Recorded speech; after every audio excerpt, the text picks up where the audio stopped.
bisa sharing firman dalam acara doa bagi segala bangsa melalui rumah doa yang luar biasa yang hambanya kakak saya, hamba Tuhan senior saya, Pendeta Livius, yang saya kasih, yang saya cintai dalam Tuhan, yang bisa diberi visi oleh Tuhan untuk mendirikan rumah doa bagi segala bangsa. Saya rasa bukan sebuah kebetulan bahwa rumah doa bagi segala bangsa itu ada di Papua. Itu sebuah bukan not by accident, tapi Tuhan ada maksud yang besar melalui Papua. Dan memang waktu kita ada World Pray Assembly kemarin di Perth, kita bisa sharing dengan teman-teman dari berbagai tempat dan betapa pentingnya memang doa bagi kita sebagai orang percaya. Dan sayang hamba Tuhan, kakak pendeta hamba Tuhan Bapak Lipius harus pergi duluan karena ada keluarga yang dipanggil Tuhan, sehingga saya pun tidak bisa melanjutkan diskusi kecuali dengan Pak Kris dan Pak Leo dan Ibu Eli. Tapi itu satu fellowship yang luar biasa. Selama 2 hari kami bertemu di luar World Prayer Assembly dan kami bisa sharing banyak hal. Saya bernostalgia bagaimana ketika saya melayani Tuhan di Papua. Dan memang sampai hari ini Papua itu selalu ada di hati. Ya, jadi saya tahu bahwa Tuhan utus saya ke Papua pada tahun 1982. Itu bukan juga sebuah kebetulan, karena Tuhan memberikan saya hati untuk bangsa Papua, dan sampai hari ini saya masih ada beban untuk Papua. Jadi Papua itu seperti kampung saya sendiri. Ya, saya banyak rekan-rekan hamba Tuhan di sana yang saya masih kontak sampai hari ini. Ya, puji nama Tuhan. Hari ini kita ingin merenungkan firman Tuhan. Ya, sekali lagi kalau saya kasih kesaksian itu bukan berarti untuk saya, ya. Saya hanya ingin memuliakan nama Yesus. Karena siapakah saya? Saya adalah orang Dayak, anak pedalaman yang oleh kemurahan Tuhan saya diubahkan Tuhan. Ya, jadi hari ini saya ingin share firman Tuhan mengenai satu tema, peranan doa dalam pelayanan amanat agung, pelaksanaan amanat agung. Jadi kita lihat bahwa sejarah misi masuk ke Papua itu tidak terlepas daripada peranan doa. Sama juga mengapa Tuhan berikan beban misi dan doa dalam hati saya, karena ketika orang-orang Dayak dulu masih perang suku, sama dengan seperti waktu Papua belum mengenal Injil, orang Dayak juga sama, perang antar suku, makanya ada istilah yang head hunter, potong kepala. Ya, itu kakek saya adalah orang pertama di suku kami yang terima Yesus tahun 1933. Ya, di waktu misionaris dari CMA datang ke daerah kami. Dan saat itulah mereka memilih untuk menerima Yesus sebagai sumber hidup damai, hidup yang memberikan hidup dan keselamatan, sehingga orang-orang Dayak sejak saat itu menghentikan untuk penyembahan berhala, untuk tidak lagi menyembah hal-hal di gunung, di sungai, di kuburan dan sebagainya, tetapi mereka memberikan hidup mereka kepada Tuhan. Jadi saya adalah generasi ketiga dari mengayau, istilahnya headhunter. Ya, tapi kalau saya perkenalkan diri, latar belakang saya di Australia, mereka suka takut. Saya bilang, don't worry, you will be safe. Saya nggak headhunter lagi, saya bukan saya. Ya, saya hanya ingin menjangkau jiwa-jiwa. Ya, bukan memburu kepala, tapi memburu jiwa-jiwa untuk diselamatkan. Tapi poin saya adalah bahwa apa yang menggerakkan sebuah pekerjaan misi yang sangat dahsyat di Papua, dimulai dengan Injil masuk tanah Papua melalui Otto dan Gessler, dan kemudian para misionaris Injili masuk, termasuk ya UFM dan CMA dan MAF dan banyak lagi badan-badan misi yang masuk Papua. Tentu itu bukan terjadi begitu saja, tapi ada sebuah gerakan yang kita tidak lihat di belakang itu, yaitu gerakan doa. Ya, saya mau mengambil satu peristiwa yang tercatat dalam Alkitab Nehemia. Saya bacakan Nehemia pasal 1. Ketika ku dengar berita ini, duduklah aku menangis dan berkabung selama beberapa hari. Aku berpuasa dan berdoa ke hadirat Allah semesta langit. Kataku, ya Tuhan, Allah semesta langit, Allah yang maha kuasa, yang maha besar dan dahsyat, yang berpegang pada perjanjian dan kasih setianya terhadap orang-orang yang kasih kepadanya dan tetap mengikuti perintah-perintahnya. Nanti Bapak Ibu, supaya kita menghemat waktu, bisa baca seluruh pasal 1 dari kitab Nehemia. Ini sebuah menarik sekali, karena peristiwa ini diawali oleh pembuangan di Babel, di mana orang-orang Israel waktu itu dibawa ke Babel karena mereka meninggalkan Tuhan. Jadi setiap kali mereka meninggalkan Tuhan, Tuhan mendisiplin umat itu sehingga menyadarkan mereka bahwa Tuhan mengasihi mereka. Nah, dalam zaman Nehemia, ketika dia bekerja di Babilonia sebagai pegawai raja, dia mendengar sebuah berita bahwa Yerusalem dihancurkan oleh musuh. Tembok-tembok Yerusalem yang adalah simbol dari keamanan, simbol dari sebuah perlindungan, dan bait Allah yang merupakan simbol kehadiran Allah di Yerusalem, dan orang-orang yang terlepas, yang melarikan diri dari penawanan ke Babilonia itu ada dalam sebuah ketidakpastian. Mereka mengalami gelisah, tidak punya masa depan, kehancuran karena Yerusalem hancur, rumah mereka hancur, rumah Allah hancur, dan lebih dari sebagian orang-orang Israel ditawan. Yang tersisa, yang tinggal, yang lolos dari penawanan itu, berada dalam kondisi yang sangat mengenaskan. Tidak ada tempat tinggal, tidak ada makanan, keamanan tidak terjamin karena musuh terus berusaha untuk merampas Yerusalem, wilayah Yerusalem. Nah, suatu ketika Nehemia mendengar kabar itu dari Hanani, seorang yang memberikan laporan dari Yerusalem bahwa keadaan Yerusalem sangat memperhatikan, hancur total, tembok-temboknya berantakan, dan orang-orang yang ada di sana sungguh sangat menyedihkan. Nah, apa yang Nehemia buat adalah, Bapak Ibu tahu, keputusan yang Nehemia buat adalah dia sujud di kaki Tuhan dan berdoa dan berpuasa. Nah, mengapa ini sangat penting? Saya ingin sharing 3 hal saja, nanti saya ada juga masukan kesaksian saya. Jadi ini tidak murni khotbah expository. Kalau teman-teman teologi yang mendengarkan, maaf. Jadi biasa khotbah expository itu kita harus gali, expose ayat, pasal, dan perikop itu, latar belakang dan sebagainya. Tapi karena Ibu Eli juga minta saya selipkan kesaksian-kesaksian yang bisa menjadi penguat bagi kita untuk menjadi pendoa-pendoa yang handal. Nah, ketika Nehemia mendengar, saya melihat ada beberapa keputusan yang sangat penting. Yang pertama, Nehemia berdoa, mengambil keputusan untuk berdoa dan berpuasa. Poin yang pertama adalah doa membawa transformasi hubungan orang percaya dengan Allah. Jadi sekali lagi bahwa doa itu membawa transformasi hubungan orang percaya dengan Allah. Nah, mengapa ini penting? Israel seringkali ditawan, Israel seringkali dihukum, didisiplin oleh Tuhan, dan Tuhan memakai bangsa-bangsa lain untuk menyerang Israel, termasuk seperti sekarang ini, karena Israel seringkali keras kepala, ya. Jadi mereka sering membelakangi Tuhan. Mereka baru saja melihat mujizat, besoknya mereka sudah lupa Tuhan. Mereka cenderung untuk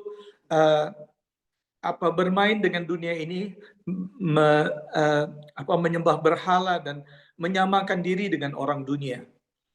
Ketika Nehemia melihat apa yang terjadi, Nehemia mengambil sebuah keputusan untuk berdoa dan berpuasa. Karena dia tahu bahwa doa itu merupakan sarana untuk sebuah transformasi diri, sebuah transformasi umat, sebuah transformasi bagi sebuah bangsa. Nah, kalau kita bicara mengenai transformasi diri, ini artinya Nehemia, kalau kita lihat doa Nehemia, dia mulai menyadari dia sebagai bangsa yang memberontak terhadap Tuhan, dia tinggal di keluarga yang tidak taat, meninggalkan Tuhan dan melawan Tuhan, dan dia pun minta doa bagi dirinya dan keluarganya kalau selama ini dia sudah tidak lagi setia kepada Tuhan. Jadi doa itu membawa sebuah transformasi hubungan, baik hubungan diri kita dengan Allah maupun hubungan kita dengan sesama. Nah, ini sangat penting. Mengapa kalau kita lihat gerakan-gerakan misi, pengutusan misi dari gereja-gereja barat dulu seperti ke Papua, pengutusan misi besar-besaran, pengutusan misi ke Kalimantan, pengutusan misi ke di Tiongkok dan ke Korea Selatan dan ke berbagai-bagai belahan dunia yang pada waktu itu sangat hidup dalam kegelapan. Tapi beyond the scene, di belakang layar itu ada sebuah gerakan doa. Pada satu kali di tahun 89 saya mendapat kesempatan untuk pergi bersama dengan tim Pak Dr. Chris Marantika, namanya tim Visioner, pergi ke Kanada. Kami diundang untuk mengisi acara di ibadah di namanya People Church di Toronto, kota Toronto. Nah, saya kebetulan ya karena pendetanya dengar saya orang Dayak, jadi dia minta saya bersaksi, dan ini ditayangkan ke seluruh Amerika Utara dan sebagian Amerika untuk menyaksikan. Jadi setiap kali ibadah itu 3.000-an jemaat yang hadir. Jadi gereja itu sangat besar sekali. Tapi ini gereja misi. Dan setelah saya menyaksikan bagaimana saya dan orang-orang Dayak diselamatkan oleh karena hasil doa dan pekerjaan misi dari negara barat. Singkat cerita, selesai ibadah, karena ini juga ada mission conference, ada seorang nenek yang kira-kira umur hampir 80-an tahun. Dia pakai tongkat dan dia datang, dia meluk saya, nangis. Saya tidak tahu apa artinya. Lalu akhirnya setelah itu dia cerita, sebelum tahun 1933, beberapa tahun sebelum itu, mereka kelompok Women Pray, jadi doa untuk orang ibu-ibu ya, ibu-ibu berdoa. Kalau istilah kerennya kita di Indonesia sekarang itu seperti menara doa lah. Tapi ini dilakukan oleh gereja lokal yang waktu itu belum besar jemaatnya seperti sekarang. Dia bilang tahun itu kami berdoa untuk suku-suku yang terasing di Indonesia. Dan dia bilang kami berdoa untuk Borneo, untuk suku Dayak. Kami kemudian setelah gerakan doa itu lalu kita sepakat dengan beberapa badan misi. Sekarang bukan cuma waktunya kita berdoa, mari kita mengutus. Untuk mengutus itu kita memberi bagi pekerjaan misi. Dan kami sudah mengutus beberapa keluarga misi katanya ke Borneo. Tapi saya sendiri sampai tua ini saya belum pernah lihat orang Dayak itu seperti apa. Ya, tapi hari ini dia bilang, I'm ready to go home. I'm ready to go to heaven to see my father because he has answered my prayer, katanya gitu. Saya hari ini siap untuk pergi ke surga bertemu dengan Bapa karena dia sudah mendengar doa saya sudah melihat hasil doa kami puluhan tahun yang lalu untuk suku Dayak di Borneo. Dan saya percaya hal yang sama juga untuk suku Papua. Tidak serta-merta badan-badan misi mengutus suku ke pedalaman Papua. Tetapi mereka mulai dengan sebuah gerakan doa air mata. Doa ini bukan sekedar doa minta. Tuhan tolong supaya bangsa Papua, orang Papua diselamatkan oleh Injil Yesus Kristus. Saya yakin kalau saudara yang berpendoa syafaat, saya yakin bukan cuma doa yang air mata dari kehancuran hati, dari kasih yang dalam. Dan itu yang saya alami. Pada waktu saya di YWAM, saya belum pernah ke Papua, belum pernah ketemu orang Papua. Maaf kakak saya, Bapak Pendeta Libio, saya belum ketemu orang Papua. Jadi pada waktu itu di YWM kita berdoa, doa pagi. Tiba-tiba setiap kali saya doa, saya lihat orang bawa tombak. Waktu itu ya telanjang, maaf kata, rambut keriting, ya kulit gelap. Saya tengking-tengking dalam nama Yesus, tapi tidak pernah lari. Setiap saya tutup mata, bukan cuma waktu berdoa, pada waktu mau tidur, pada waktu saya tutup mata, saya lihat orang-orang ini. Kemudian saya merasa terganggu. Apakah saya belum doa pelepasan sungguh-sungguh? Kenal dulu sebagai orang Dayak, saya juga main kuasa gelap juga, jimat-jimat sebelum saya bertobat. Jadi saya pikir saya menghadap pimpinan YWM waktu itu, Pendeta Joni Salendeho. Saya bilang, Om John, kami panggil dia Om John. Om John, saya ini ada masalah. Saya doa pelepasan waktu saya ada di sekolah Alkitab di Kupang. Tapi setiap kali saya pejam, entah saya doa, entah saya pejam mau tidur, saya lihat orang yang sama. Bawa tombak, mereka dansa-dansa, dan tidak berpakaian. Dan kayaknya saya sudah tahap terganggu, saya bilang. Karena saya sudah tengking-tengking dalam nama Yesus, mereka tidak pergi. Si Pendeta Joni ini bukannya dia serius mau doa pelepasan untuk saya, malah dia ketawa. Saya bilang, Om, kenapa Om ketawa? Saya bilang, saya memang terganggu. Dia bilang, Tim, kamu tahu siapa itu orang-orang yang kamu lihat? Saya bilang, nggak tahu Om. Tuhan suruh kamu pergi ke Papua. Dan sejak saat itu, sejak saya berkata, yes Lord, ya Tuhan, saya mau pergi ke Papua. Saya tidak tahu Papua di mana. Saya belum pernah ketemu orang Papua waktu itu. Tapi sejak saya mengatakan, ya saya mau pergi ke Papua, Tuhan menaruh kasih yang sangat dalam buat tanah Papua, buat orang Papua. Kasih yang belum pernah saya rasakan sebelumnya untuk sebuah suku. Mungkin mau jujur, untuk orang Dayak saja saya tidak pernah merasakan hati yang seperti itu. Nah, sejak saat itu saya berdoa, saya menangis untuk Papua. Dan itu yang saya rasakan. Jadi para pendoa sepaat yang mendengar renungan ini, saya yakin ketika Nehemia berdoa bukan sekedar doa permohonan, tapi inilah doa yang saya sebut doa transformasi. Ada perubahan dalam hatinya. Seorang diri yang mungkin selama ini hanya berpusat kepada dirinya sendiri. Saya seorang pegawai raja, saya hidup senang, saya hidup tidak masalah di sini. Tapi ketika dia mendengar Yerusalem hancur, ketika dia mendengar orang-orang tidak dapat makan, ketika dia mendengar orang-orang tidak punya pengharapan, maka ada sebuah tangisan, ada kehancuran hati di dalam diri Nehemia bahwa saya harus berdoa. Saya tidak tahu apa yang harus saya lakukan, tapi hal yang pertama, saya harus berdoa. Doa itu membawa transformasi hubungan pribadi dia dengan Tuhan, tetapi juga membawa dia mengasihi orang-orang yang ada di Yerusalem. Nah, kalau saya tarik konteks ini kepada amanat agung sekarang, mengapa kita harus melihat doa sebagai sarana transformasi? Karena melalui doalah gerakan-gerakan misi, pekerjaan-pekerjaan misi itu akan terjadi secara luar biasa.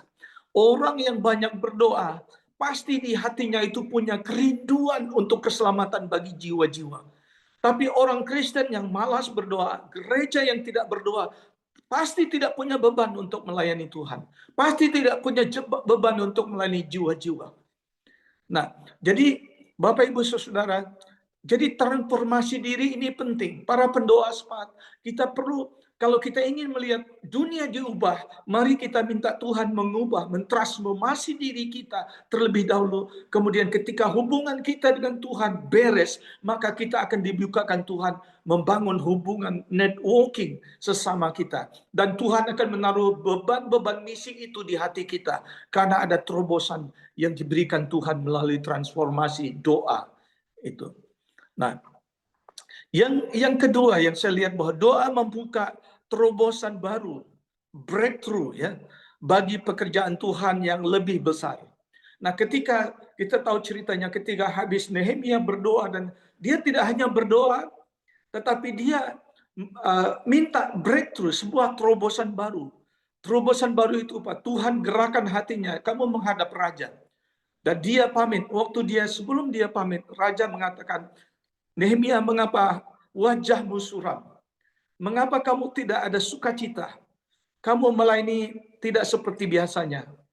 Lalu momen itu dijadikan Nehemia sebagai percakapan misi untuk dia sharing beban dia kepada raja. Dia bilang, Raja, bagaimana mungkin saya bisa tersenyum, senang, sukacita, sementara bangsa saya yang tersisa di Yerusalem hidup dalam tidak ada pastian.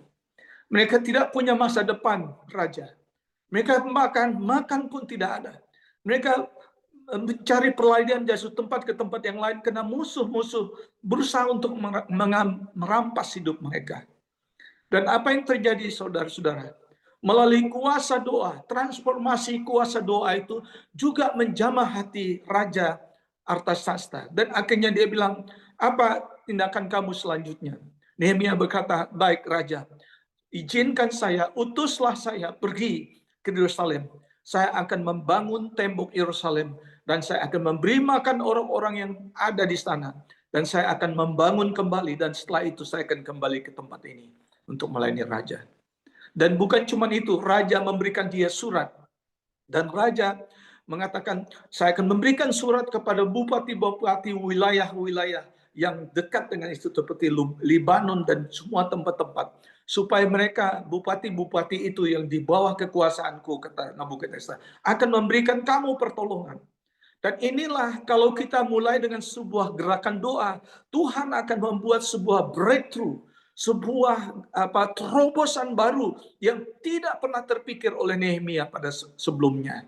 Dia tidak pernah berpikir bahwa ini akan terjadi.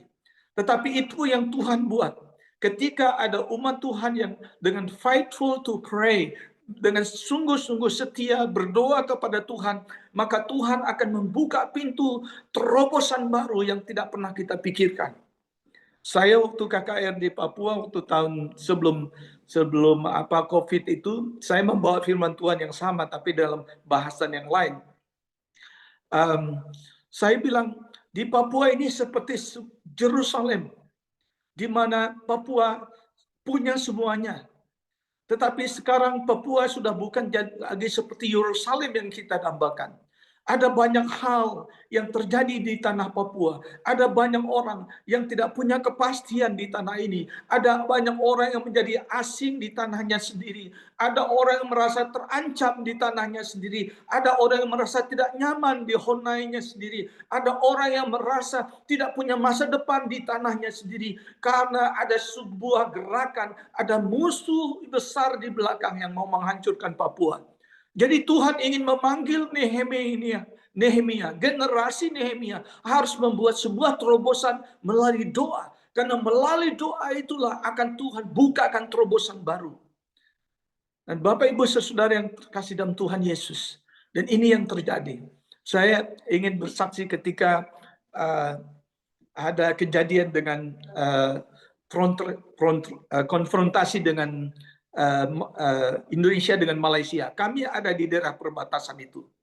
Jadi banyak orang Dayak yang juga kehilangan nyawanya dan kami berada kejepit di antara tentara Indonesia dan tentara Malaysia karena lagi ada saling bunuh-membunuh, ada konfrontasi. Ya. Jadi apa yang diambil, apa sikap orang-orang di kampung kami, di daerah kami, suku kami? Karena kakek saya generasi Kristen yang pertama hasil pelayanan misionaris.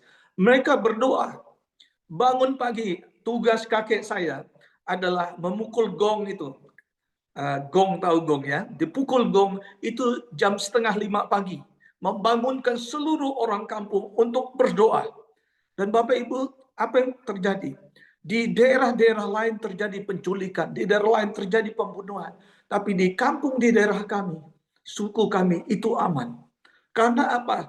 Karena daerah itu dipayungi oleh para malaikat surga, dilindungi dari serangan-serangan musuh sebab ada orang-orang yang komitmen untuk berdoa. Jadi Bapak Ibu saudara-saudara, jangan kita meremehkan doa. Mengapa gereja hari ini kurang punya beban, punya hati untuk misi. Mengapa orang Kristen banyak tidak mengalami breakthrough dalam pekerjaan misi dalam hidupnya? Kristennya hanya stagnasi di situ. Karena mereka kurang berdoa. Ya, kalaupun mereka berdoa hanya berdoa minta Tuhan berikanlah kami rezeki, berkat hari ini, pekerjaan diberkati, keluarga diberkati dan sebagainya gitu. Tapi tidak masuk ke hati jantung dari sebuah doa yang sebenarnya. Kita lihat ketika Tuhan Yesus berdoa apa yang terjadi. Sampai peluhnya itu berkeringatkan darah. Kita tidak hanya sekedar berdoa, tetapi dari hati yang hancur, dari hati yang penuh belas kasihan, itu kita akan melihat sebuah terobosan kalau kita berdoa seperti itu. Nah, saya ingat ketika saya pertama kali datang di Papua, kita tidak punya tempat tinggal. Saya ingat ada keluarga Pak Ohi ya, kalau tidak salah, yang dulu papanya adalah anak Papua pertama yang menjadi pegawai di kantor penerangan, kepala di kantor penerangan. Mungkin Kakak Lipius atau hamba Tuhan Pak Lipius kenal ini keluarga Ohi di Abepura. Karena kebetulan kami sama-sama naik om sini, saya bilang, adek, bisakah saya tinggal? Iya, saya juga tinggal sama kakak, dia bilang gitu. Kakaknya dulu pernah jadi anggota Angkatan Laut. Singkat cerita, akhirnya dari situ saya dan teman-teman mencoba mencari pendekatan ke gereja-gereja. Tapi karena saya ini tidak punya gelar waktu itu, tidak ada gereja yang mau terima untuk khotbah. Jadi satu-satunya gereja Kama Injil di Abepura waktu itu hanya memberikan saya pelayanan untuk anak sekolah minggu. Tapi pelayanan di anak sekolah minggu saya tidak punya tempat tinggal, saya juga tidak punya honor, namanya juga guru sekolah minggu ya kan. Dan tapi singkat cerita saya apa? Saya hanya berlutut berdoa. Dua teman saya meninggalkan saya, mereka sudah dapat pelayanan di sebuah gereja, ditawarin sana dan mereka tinggalkan saya seorang diri. Dan akhirnya saya ketemu dengan adik Jimmy Lano, dan dia waktu itu ada koordinator untuk persekutuan doa Okumene untuk para student, untuk anak-anak SMA dan anak-anak dari Uncen.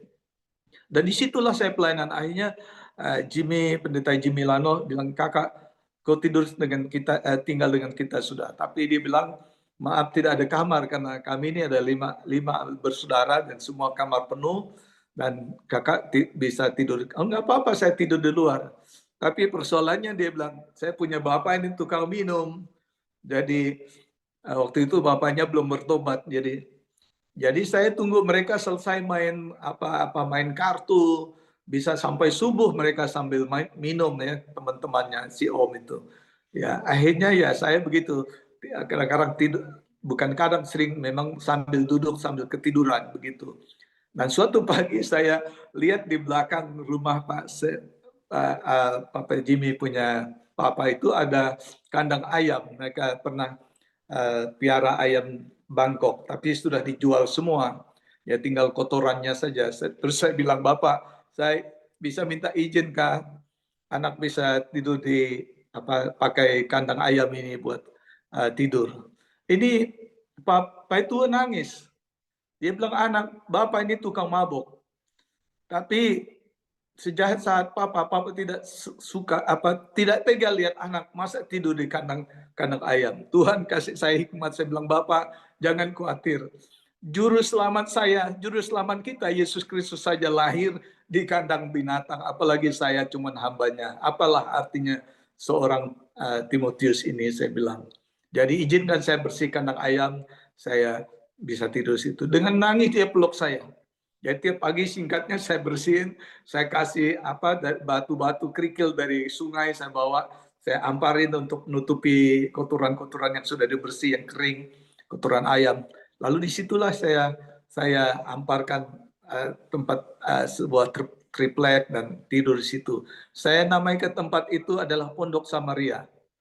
Ya, karena saya merasa ini orang yang sangat baik hati, keluarga ini. Lalu dari situ kemudian teman-teman pendeta sekarang sudah jadi pendeta ya, Pak Pendeta Jos, Pak Dawer, adiknya Bung Musa Pakdawer, pendiri vokal grup itu dulu, vokal grupnya lupa saya.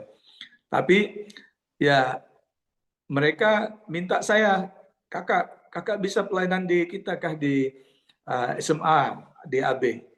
Saya khotbah di situ ya, biasalah karena penginjil masih muda, jadi saya khotbah semangat habis-habisan seolah-olah tidak ada hari esok. Jadi saya melompat sana, melompat sini, saya bawa firman Tuhan dengan sungguh-sungguh semangat dan saya memberikan altar call. Tiba-tiba guru semua, murid semua dari kelas 1 sampai kelas 3 itu nangis, jadi di sekolah itu seperti ada orang yang kematian begitu. Nah, dari situlah akhirnya anak-anak SMA itu saya layani. Puji Tuhan yang saya dapat kabar sampai sekarang ada 10 mereka jadi pendeta. Ada pendeta George Pakdawer, ada pendeta Welis, dan adiknya ada pendeta Nahor Liubana, ada Jimmy Lano, dan kemudian ya itu ada 10 orang yang jadi pendeta dan mungkin lebih dari itu. Ya, dan itulah buah pelayanan di AB Pura itu. Ya, itu dari hasil dari doa di kandang ayam. Ya. Nah, tapi tidak cuma itu, kemudian Bapak Bert Kuerwa, pendeta Bert Kuerwa almarhum, dengan Pak Scofield dengar pelayanan saya, menurut mereka bagus untuk menjangkau para mahasiswa dan siswa di UKMN itu ya. Lalu saya dipanggillah ke kantor GIIJ waktu itu. Pak Bert sama Pak Tuan David Scofield, kita panggil Tuan ya dulu.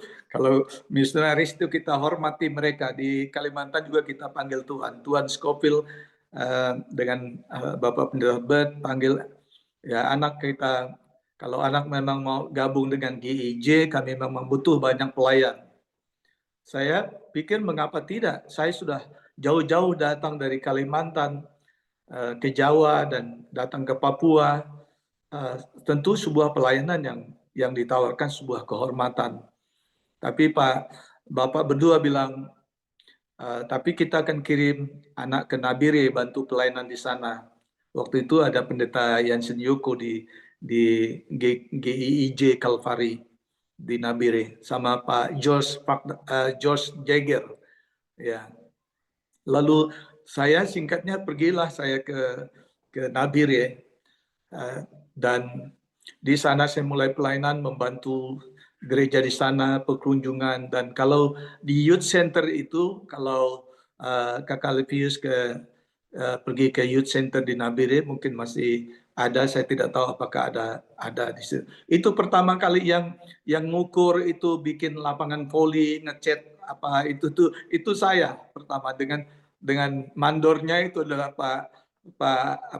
George Jagger itu, Tuan Jagger, mereka kan panggil di Nabire. Tuan Jagger yang selalu bilang, Timo, tugas kamu selain melayani, kamu buat lapangan ini ya. Jadi sudah diaspal oleh tukang aspal. Jadi saya yang bikin land-nya untuk lapangan basket, untuk lapangan voli jadi situ. Nah di samping itu kita ada mes kan di kayak semacam kantor yang dibuat oleh Tuan Jagger waktu itu. Lalu saya sebelum anak-anak setiap sore datang situ berdoa, main voli, main basket, saya bilang, adik-adik, ini dibuat untuk kita semua ya, tapi ada satu syarat, kita harus doa dulu sebelum kita main. Ya, jadi itulah cara saya menginjili anak-anak, dibawa ke sekolah minggu waktu itu, jadi bantu. Ya, jadi banyak orang yang kita injil, anak-anak yang datang main basket, main voli di lapangan yang dibuat oleh GIJ di Nabire waktu itu. Ya, jadi cukup terkenal waktu itu karena fasilitas itu lapangan sepak bola, ada sepak bola, ada lapangan voli, ada basketball gitu. Lalu dari situlah saya menjangkau sekolah minggu dan lain-lain. Dan juga saya diberi kesempatan dari GIJ Kalvari untuk kita mencari suku, kalau saya tidak salah, suku Bause itu di hulu Sungai Wapoga. Nah, dari gereja GIJ waktu itu sekarang jadi GIDI. Kita dari GIJ Kalvari, kita sudah doa, kita sudah puasa. Pak Yansin Yuku kemudian minta jemaat, kalau ada pakaian-pakaian bekas yang tidak pakai, kasih ke tim ini supaya kita kirim ke suku di hulu Sungai Wapoga. Dan ada yang kasih beras, bungkus makanan, Indomie segala macam ya. Ya waktu itu Nabire masih sangat sepi sekali. Nah, kami direncanakan pakai speedboat untuk pergi karena itu ada di hulu Sungai Wapoga katanya. Tetapi saya senang karena pikir ya oke lah kita pakai speedboat. Tapi setelah sampai ke Kecamatan Napan, waktu Kecamatan Napan itu masih kampung, rimba, hutan. Nah, orang-orang di petugas sementara di kecamatan bilang, wah, jalan air ke sana itu mungkin speedboat nggak bisa Pak masuk sampai ke sana karena banyak sekali hambatannya. Ya, tapi mereka cuma kasih kita, tidak ada peta, tidak ada Google ya saat itu. Jadi dia bilang pokoknya Bapak dorong cari, ikutin aja arus Sungai Wapoga itu, pasti ada beberapa suku di paling hulu sungai. Nah, singkat cerita di tengah perjalanan begitu banyak kayu yang melintang sehingga speedboat tidak bisa terus. Kami tidak ada sensor waktu itu. Akhirnya baliklah speedboat ke mereka bilang, kakak kita balik saja Kak. Saya bilang tidak bisa. Pertama kita sudah doa puasa, yang kedua jemaat sudah bantu kita begitu banyak untuk bawa bantuan ini ke suku-suku itu. Jadi apapun kita sekarang saya bilang kami ada 7 orang, masing-masing pikul barang-barang apa saja yang bisa dipikul. Saya bilang kita bagi semua barang-barang itu, kita pikul. Jalan 7 hari di hutan. Baru berapa hari makanan habis, Indomie habis, beras habis, karena kita tidak muat, tidak cukup mampu untuk memikul barang-barang itu karena dibawakan Nabire semua dengan speedboat. Dan hal yang paling lucu adalah kita kehabisan makanan, tetapi Tuhan kirim seekor babi. Pada waktu ada seorang muda, dia menebas jalan karena tidak ada jalan, kita ikut sungai aja, ikut sungai sepanjang hari. Sungai belok ke selatan, kita selatan, ke barat ya kita ke barat. Dan saya bilang sama anak itu, pokoknya kita ikut kamu saja. Ya begitu matahari sudah hampir terbenam, kita buat tempat untuk nginap di situ ya. Nah, suatu hari kita ada halangan karena itu ada lumpur yang kita tidak bisa tempuh. Lumpur itu bisa tenggelam orang, tidak bisa bangun lagi karena dia nelan orang. Ya, jadi satu-satunya cara kita nyebrang. Padahal di sepanjang jalan waktu kita dengan speed itu, kita lihat buaya begitu banyak. Saya foto beberapa ekor buaya. Nah, sekarang kita harus nyebrang. Yang bisa berenang itu hanya 3 orang. Ya, saya ada satu teman Pak Pit ya, Pit. Saya lupa nama lengkapnya, dari Sentani. Nah, cuman kita 2 yang ya boleh dikatakan bolehlah berenangnya. Kalau saya memang anak Kalimantan, jadi sudah biasa. Nah, kita berenang, Bapak Ibu tahu saya berenang itu sambil tutup mata, sambil berenang tuh sekencang-kencangnya karena saya lihat, aduh kaki saya ini kan lumayan putih ya, jadi buaya bisa lihat dari kejauhan. Tapi itu doanya tidak berhenti selama berenang. Itu benar-benar doa yang ya di antara hidup dan mati lah. Lalu caranya kita, akhirnya kami 2 sampai dengan selamat di tepi sungai Wapoga berikutnya. Lalu kita buat pelampung supaya tarik teman-teman yang lain yang tidak bisa berenang. Pelampungnya dari kayu yang terapung. Situ sangat mengesankan. Tapi singkat cerita, telah kami sampai di suku Bause, puji Tuhan. Dan mereka terima Yesus, kepala suku terima Yesus. Dan saya motret sebuah lembah yang ya cukup datar, yang saya kasih kepada Pendeta Yoko waktu itu, yang kemudian katanya Pendeta Stephen Poig, yang itu kemudian jadi landasan map, pesawat map Yesus sekarang bisa sampai ke sana. Tapi dulu kita jalan kaki 7 hari. Ya puji Tuhan.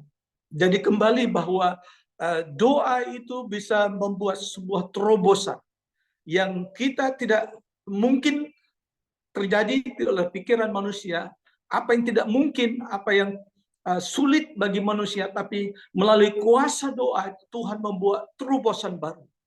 sehingga saya melihat pelayanan itu sungguh diberkati Tuhan. Kalau Bapak Ibu juga lihat, karena sama Pak Leo dan Ibu Eli mereka sebut nama Genyem. Dulu Genyem itu kampung hutan. Saya dengan rombongan beberapa orang penginjilan ke Genyem itu ketemu dengan Kopassus, dan karena waktu itu ada teman-teman saudara-saudara kita yang memperjuangkan kemerdekaan Papua di sana. Jadi Kopassus juga ada di situ. Jadi saudara-saudara kita itu juga ada di situ. Nah, komandan Kopassusnya bilang, Pak Pendeta, saya ajar kau menembak ya, katanya. Itu orang Batak rupanya, Nenggolan atau Sembengensong, saya lupa. Waduh, saya bilang, Bapak jauh-jauh saya dari Kalimantan datang sini untuk diajar untuk nembak. Tidak Bapak, untuk Bapak jaga-jaga diri lah, katanya, kan logat Bataknya gitu. Saya bilang, maksudnya Bapak apa? Karena dia bilang, Bapak tahu kita ini Kopassus diutus ke sini untuk menjaga ini orang-orang ini supaya tidak masuk ke kota, katanya, karena ada gerakan pemberontakan di sini. Saya ketawa, saya dengar dia, oh begitu ya Pak. Saya mau kasih Bapak satu pistol itu untuk jaga-jaga diri, Pak, katanya gitu. Saya tambah ketawa. Saya bilang sama dia, Pak Komandan, saya bilang, kalau Bapak kasih saya pistol, saya bilang itu cuman itu untuk selamat, itu tipis harapan untuk selamat. Ya, karena saya ini bukan tentara, itu pertama saya bilang. Tapi yang kedua, buat apa saya pakai pistol Bapak? Saya bilang, saya punya pistol yang powerful. Saya punya senjata yang penuh dengan kuasa. Dia bilang, apa itu pula? Katanya gitu. Terus saya angkat Alkitab saya ke dia. Saya bilang, Bapak, ini Alkitab ini, saya bilang, inilah senjata saya, pedang yang lebih tajam daripada pedang bermata dua. Saya bilang, kalau pistol itu hanya bisa membunuh orang, tapi senjata yang saya miliki ini, saya bilang, dia memberikan hidup bagi orang yang sudah mati rohaninya. Dia memberikan orang sembuh bagi yang sakit. Dia memberi keselamatan bagi orang yang tersesat. Jadi senjata saya ini lebih powerful. Dengan senjata inilah saya pergi ke daerah Genyem. Oh begitu Bapak. Ya sudah, kalau Bapak punya iman seperti itu, saya hanya mau menolong Bapak saja, katanya gitu. Ya, terima kasih buat pertolongannya. Tapi saya datang untuk menyampaikan kepada teman-teman di Genyem, saya bilang bahwa ada keselamatan dalam Yesus.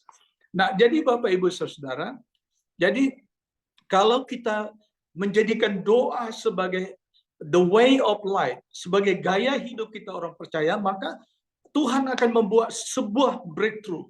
Pintu yang tertutup akan dibukakan. Penghalang-penghalang yang dipasang oleh iblis akan dihancurkan.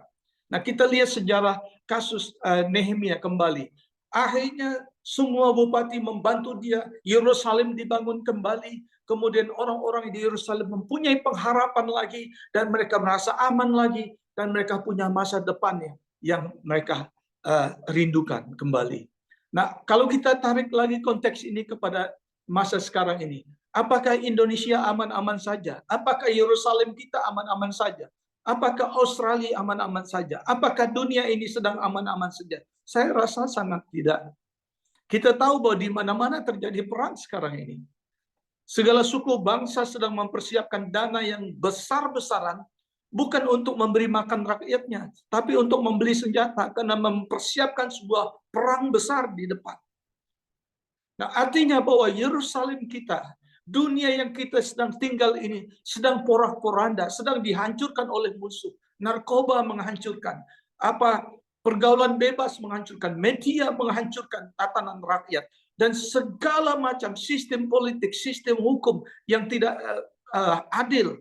Kita lihat di mana-mana, seolah-olah dunia ini seperti Yerusalem yang tidak ada lagi pagarnya, sedang berpuing-puing, sedang hancur. Masyarakat dunia sedang tidak punya pengharapan. Karena itu kita sadar bahwa mereka butuh Yesus.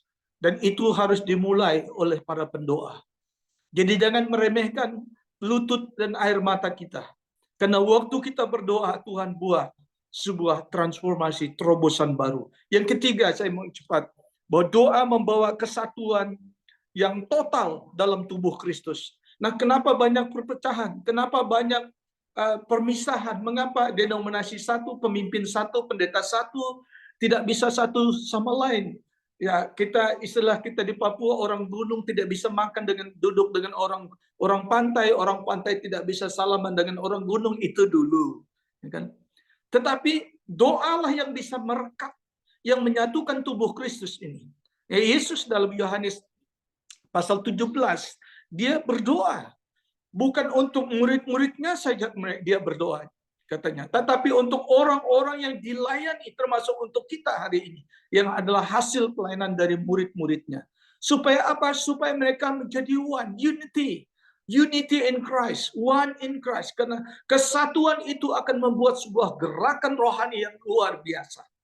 Nah, saya percaya Tuhan sedang menunggu sebuah gerakan kesatuan di Papua, supaya melalui kesatuan para pemimpin gereja, kesatuan tubuh Kristus yang solid itu akan membuat sebuah kebangunan rohani terjadi.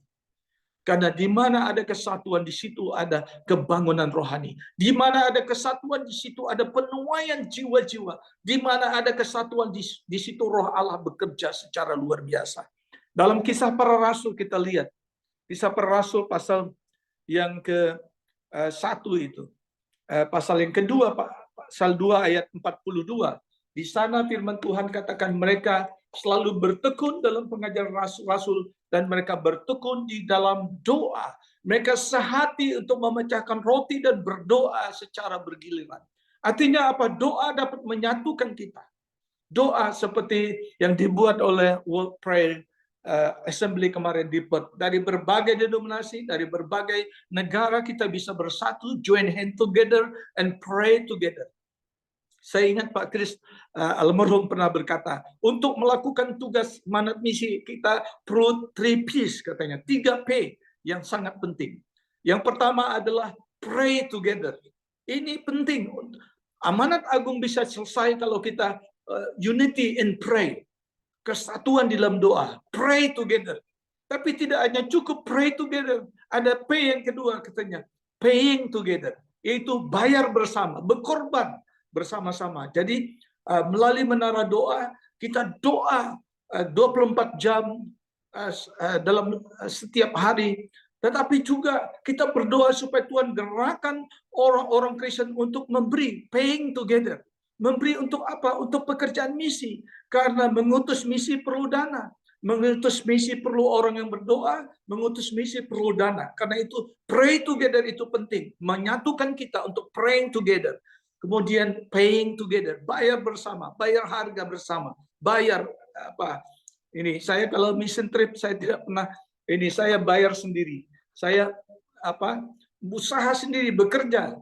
Ya, kerja jam 4 pagi saya kerja, jadi kuli, tidak apa-apa. Karena apa, harus kita korban, berani berkorban. Ya, paying together. Kemudian P yang ketiga baru dikatakan adalah proclaiming together. Artinya beritakan firman bersama-sama. Pekerjaan Tuhan yang besar di Papua tidak bisa diselesaikan oleh satu gereja, tidak bisa diselesaikan oleh satu pemimpin, tidak bisa diselesaikan oleh satu jemaat. Kita harus ada unity. We need to love one another and unity. Ada kasih satu sama lain dan bersatu untuk mendoakan, untuk menangis bagi Papua, menangis bagi bangsa-bangsa. Nah, ini penting. Jadi mari kita menerapkan prinsip ini. Mari kita terus tekun dalam doa. Karena dengan doa kita melihat pekerjaan yang besar yang Tuhan lakukan, yaitu kesatuan akan terjadi. Saya percaya ketika pemimpin-pemimpin bersatu, mungkin kakak pendeta Livius akan tahu itu transformasi yang digali kali itu. Ada di YouTube, sudah bisa lihat. Dimulai oleh sebuah gerakan doa sampai para gembong mafia ditangkap oleh polisi yang belum pernah terjadi sebelumnya. Kenapa? Karena ada transformasi melalui doa, ada unity, love one another and unity and pray. Kesatuan dalam kasih, kesatuan dalam doa akan membuat Roh Allah bekerja secara dahsyat.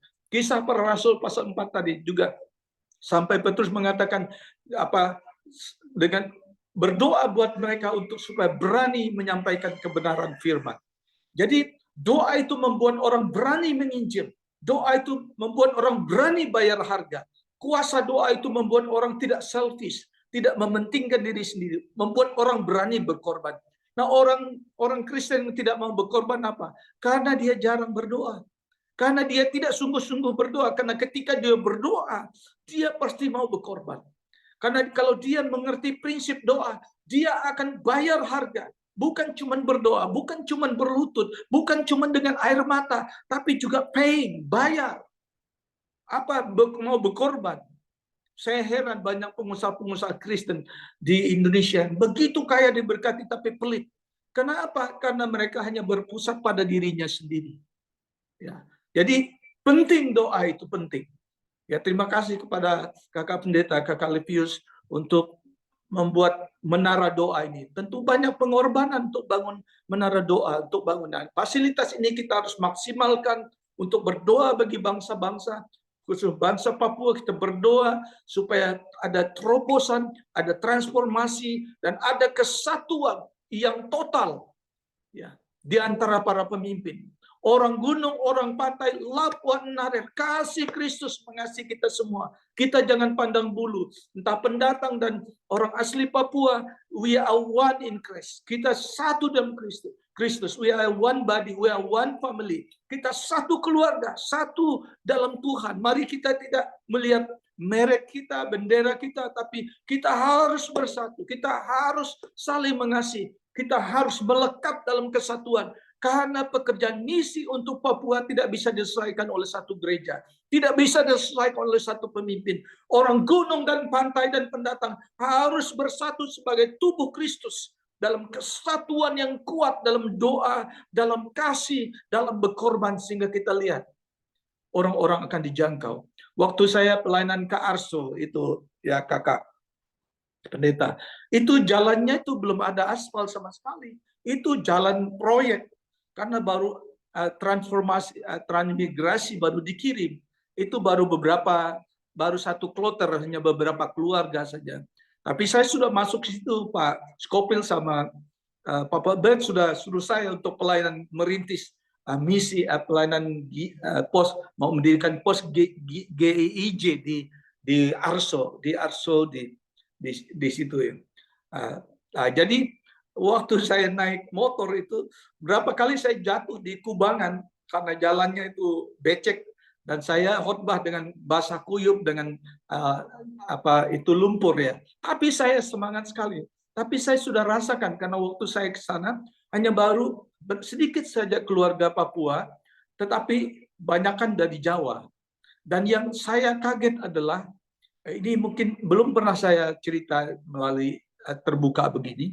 Yang saya kaget adalah setiap dalam kloter itu saya kena berkunjung ke rumah-rumah, saya ketemu dengan seorang lulusan IAIN.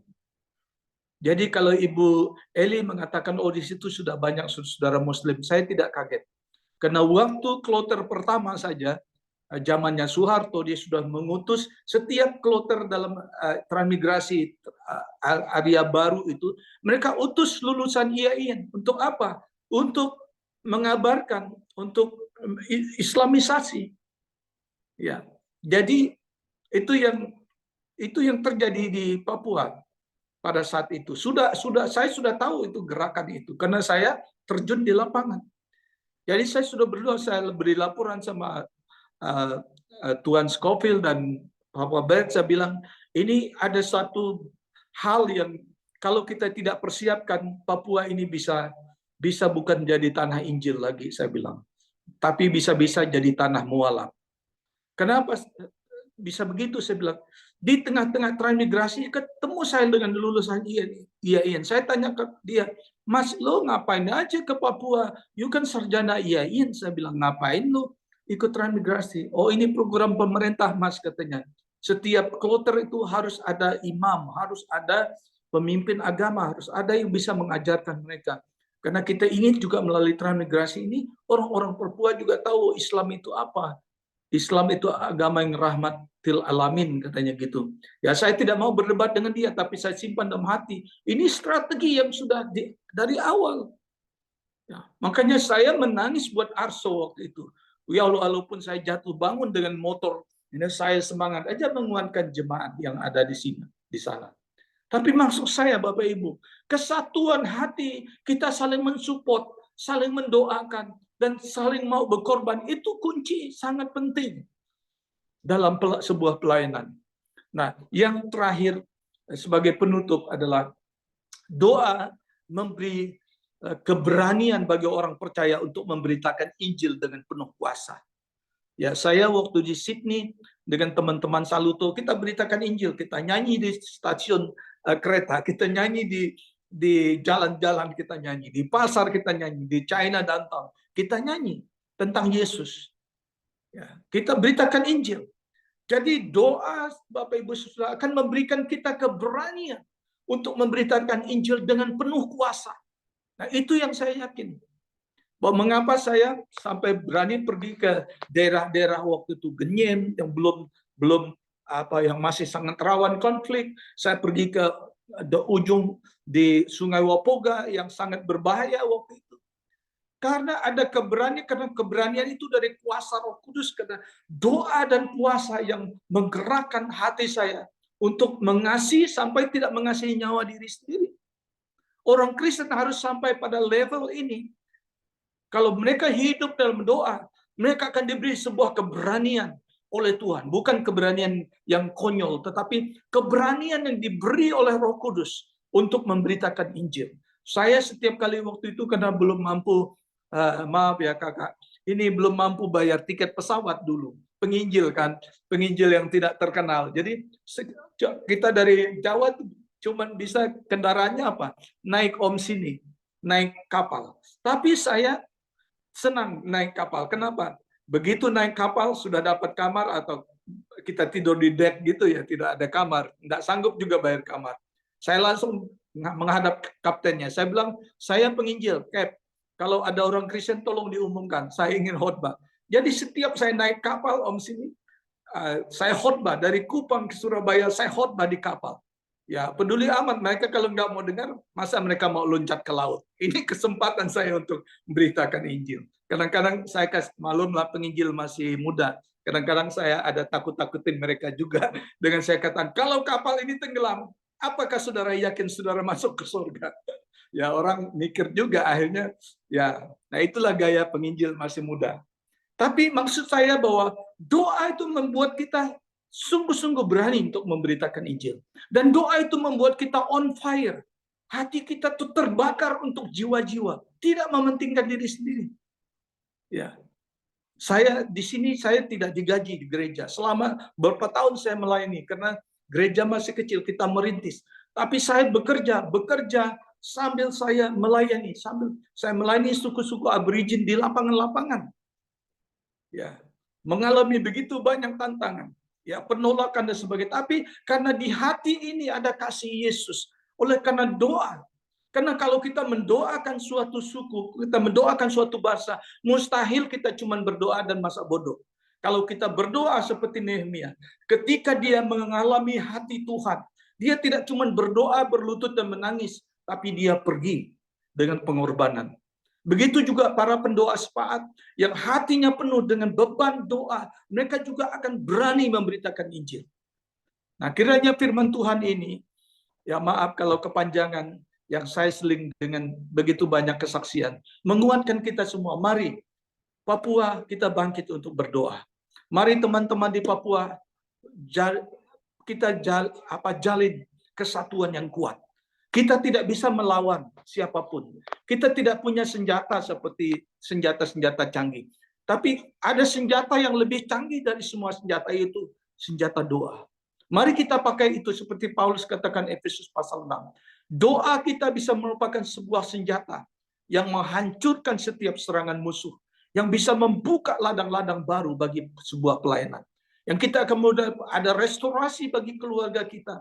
Kita akan melihat ada pemulihan besar-besaran di tanah Papua. Saya yakin bahwa Bapa di surga sedang menanti kesatuan yang total dari umat Tuhan di Papua. Maka dia akan turun, dia akan melawat Papua. Karena tidak sia-sia air mata dan darah para misionaris untuk Papua. Ingat, Papua sudah dimenangkan puluhan tahun yang lalu. Tapi kenapa kalau sekarang kita lihat terjadi bermacam-macam hal yang terjadi? Karena Yerusalem ini kita biarkan diporak-poranda. Yerusalem Papua kita izinkan porak-poranda karena kita tidak bersatu, karena kita tidak mengasihi tanah Papua, karena kita tidak berdoa sungguh-sungguh, karena kita tidak sungguh-sungguh melayani, karena kita tidak punya hati untuk jiwa-jiwa. Nah, saya berdoa supaya gereja-gereja ada pertobatan yang total. Hati mementingkan diri, selfish hanya mementingkan organisasi. Orang gunung, orang pantai tidak bersatu. Mari kita hancurkan roh-roh pemecah belah ini. Karena roh pemecah belah ini yang membuat Papua belum dilawat sepenuhnya oleh api Injil itu. Nah, saya dulu berkuar-kuar, saya bilang ketika transmigrasi pertama di Lontar sana, saya kalau khotbah di mana saya bilang, kalian jangan takut, jangan takut dengan orang-orang dari Jawa, orang dari Madura, orang dari Bugis, dari mana datang ke Papua. Karena ini sebenarnya ladang untuk saudara. Saudara tidak perlu datang kalau ya perlu boleh juga saya bilang. Tapi saudara tidak perlu buang-buang uang untuk datang ke Madura untuk menginjil orang Madura, karena orang Madura dikirim Tuhan datang sini. Jadi jangan takut, jangan terancam oleh pendatang. Kalau pendatang itu adalah jiwa-jiwa, itu seharusnya disambut oleh anak Tuhan sebagai peluang untuk memberitakan Injil. Jangan takut-takut. Kenapa takut di tanah sendiri kok? Ya, saya khotbah di apa, saya nggak pikir di Bundaran AB itu. Ya, saya khotbah, saya nggak takut apa-apa. Kalau mati untuk Tuhan. Ya, saya mau membakar semangat gereja-gereja. Jangan kita bahas, kok sudah banyak masjid. Ya, karena Anda kurang menginjil. Loh, kok banyak pendatang? Ya, karena Anda tidak membawa mereka kepada Tuhan. Loh, kok banyak ini, banyak itu. Jangan kita menjadi victim. Jangan kita menjadi korban di tanah kita sendiri. Kita harus menjadi tuan besar di tanah sendiri. Untuk menjadi tuan besar kita harus punya power. Power itu apa? Doa. Minta doa, kekuatan doa. Supaya para pendatang itu akan takluk di bawah kaki Yesus.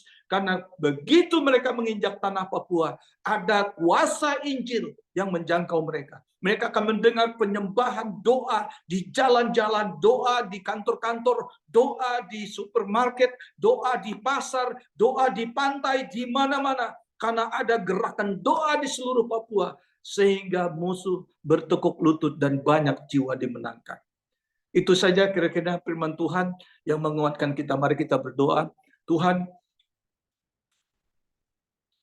ampuni kami kalau kami tidak sungguh-sungguh dalam melihat Papua sebagai ladang misi di mana kami harus lebih lagi menanamkan lutut kami dan rela untuk air mata kami berseru siang dan malam untuk tanah Papua. Tuhan, kemerdekaan Papua yang Kau kehendaki bukan merdeka secara fisik saja, tapi Tuhan ingin Papua merdeka secara spiritual. Tuhan ingin supaya tanah Papua mengalami kebangunan rohani. Supaya ada anak-anak Papua yang menjadi Nehemia yang menjadi pemimpin untuk membangun Yerusalem Papua kembali. Karena Yerusalem Papua sudah porak-poranda oleh musuh.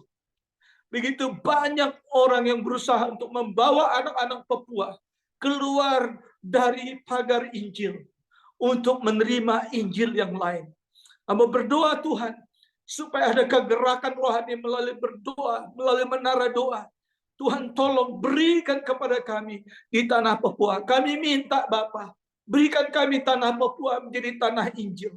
Supaya setiap orang yang datang ke Papua, setiap orang yang melangkah di tanah Papua, mereka hanya tahu bahwa tanah itu milik Tuhan. Bahwa tanah itu sudah diberikan Tuhan kepada anak-anak Papua. Dan biarlah di tanah itu semua lutut bertelut dan lidah mengakui bahwa Yesus adalah Tuhan. Kami rindu kegerakan rohani di seluruh Indonesia, bahkan di dunia, di Asia, dimulai kembali dari tanah Papua. Bangkitkan pemimpin-pemimpin yang punya hati. Bangkitkan orang-orang muda, orang-orang tua. Satukan orang pantai, orang gunung, orang kota, orang desa. Untuk bergandengan tangan dalam satu kesatuan yang utuh. untuk menjangkau Papua bagi Kristus. Terima kasih Tuhan, apa yang sudah diporak-porandakan oleh musuh-musuh selama ini, di mana Tuhan banyak tempat-tempat ibadah dari agama lain didirikan.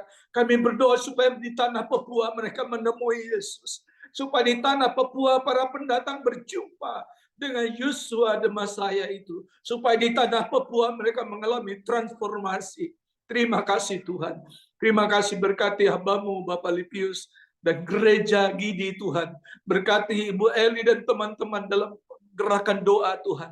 Biarlah melalui menara doa ini ada sebuah terobosan, ada kegerakan, ada kemenangan bagi tanah Papua yang akan merambat bagi tanah-tanah lain di Indonesia. Terima kasih Tuhan. Terima kasih Yesus. Terima kasih untuk pesanmu malam hari ini. Dalam nama Yesus hamba berdoa. Haleluya. Amin. Amin. Amin.